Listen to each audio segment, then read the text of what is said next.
welcome to the gallery. My name is Izzy Kaplan from Cape Media Center, and I'm going to be your host today. And today I'm here with my guest artist, Gwen Hobgood. Welcome to the show. Thank you. Nice to be here. Yeah. So I've noticed that on your paintings, your name is not Gwen, and it says Tiger Hobgood. Can you explain why Tiger is on your paintings? When I was born, my daddy wanted to name me Tiger, and my mother said no, Gwendolyn.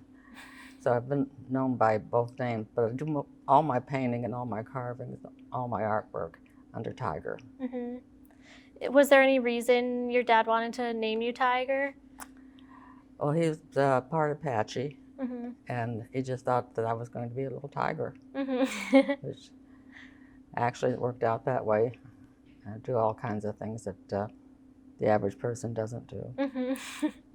So how did you get into painting? Is that something that you've done for a long time, or when did you begin, and what made you want to start painting? I always admired anyone who could put a picture on canvas. And I had a shop in Tulsa, Oklahoma, and I was painting the wall. And I had a canvas that I had prepped for my sign, Elegant Interiors, my business. And it was sitting over here, and I'm up here painting with this big broad brush and a big blob of paint. Went like this, right on the canvas, and dripped down. So I'm trying to take it off the canvas. The canvas is blue, this is almost white, and it turned into wings with feathers. And I thought, oh, Pegasus. So I finished it up and did Pegasus with the background outer space, because it was dark blue already. And that sold for $4,000, so I thought, oh, this is good. Yeah, that's a pretty funny story to get started, kind of by accident. And, well, I realized that you have it in your heart, you have it in your mind, you have it in your hands, and all you got to do is turn loose of the no, I can't do it. And it works. Yeah. So about what year was this? 1986, 7, in that category. Yeah. So how would you describe your style that you've kind of created for yourself? Like, what's your inspiration for how you paint the way that you do? Mainly it's movement and color. And I see things that interest me, and I'll look at it really hard and take in all the details. And sometimes it'll sit in my mind for months or weeks or years before it gets painted, but eventually it does get painted. And the other thing that draws me too is expression on people and how they hold their bodies. And I just love all that. Yeah. So do you do most of your painting from memory then? Yes, I do. Once in a while I'll use a photograph, especially if it's a difficult one. Yeah. When I do a portrait, I like to have a photograph sitting over there for minor details. These don't have details, as you noticed. Yeah, so how did you, what was the inspiration for these paintings? I watched a program on TV, a documentary about the dancers. And they stayed in my mind probably a year or two before I painted them. But there again, you can see the details are lacking. It's impressionistic. Mainly it's the color and the motion. Yeah. And this one, this lady was nursing her baby in the public park in Tulsa, Oklahoma. And I just became enamored with how she looked and how the baby looked and the whole pose. So I asked her if I could draw her and maybe do a painting. So I sat there and I drew her. As I'm sitting there drawing her, this lady up here is sitting across the way looking, going, So anyway, she has a copy of this. She doesn't. She doesn't know about it? She may figure it out now. Yeah, maybe she'll see the video.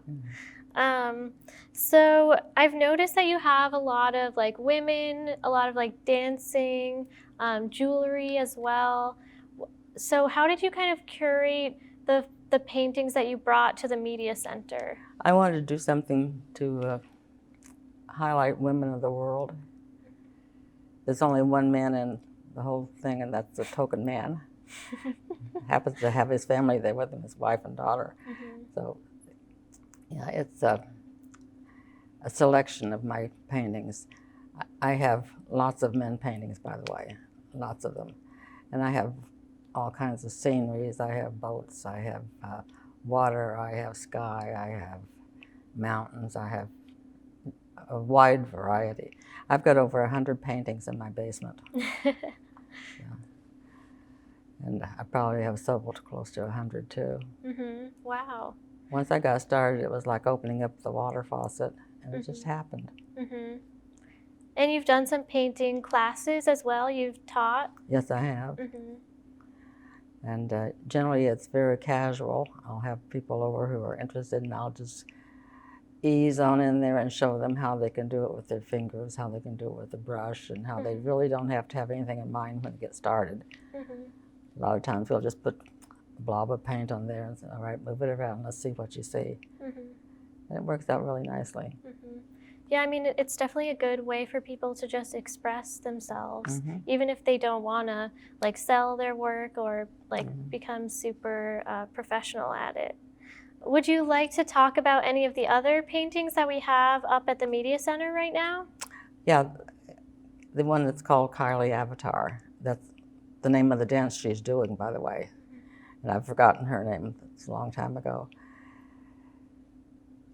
She was telling me all about the costume and how the jewelry went, and I used her face in that.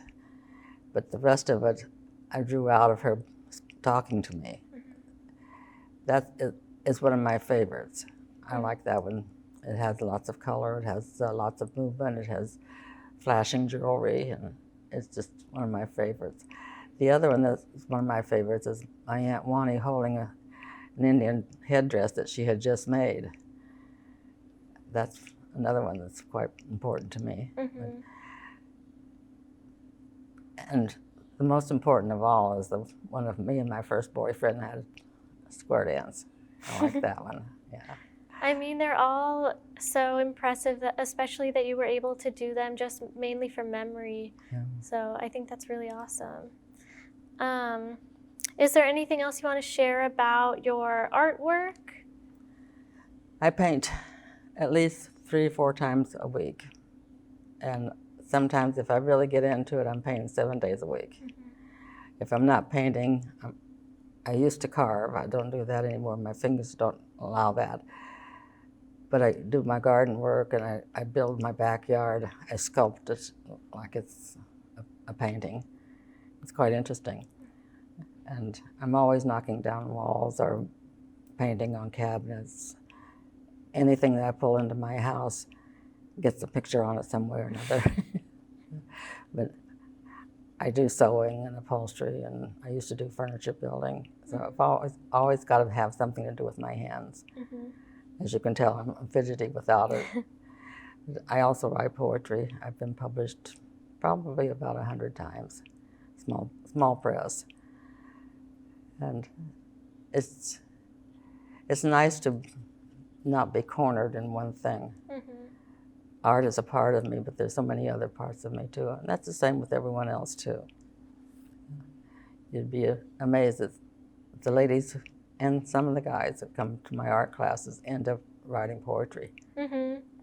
Yeah, I mean, all the creative arts kind of come together. Yes, they do. Yeah. Well, it's so wonderful to have you here and to have the paintings up at the Media Center. I mean, it's the first time in probably a year that we've had paintings because of the COVID pandemic, so it's great to have your paintings.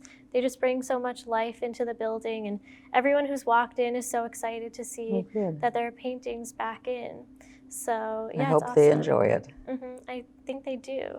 So if anyone wants to come see the paintings, you can come to the Media Center through the end of June, and they're going to be up until that point.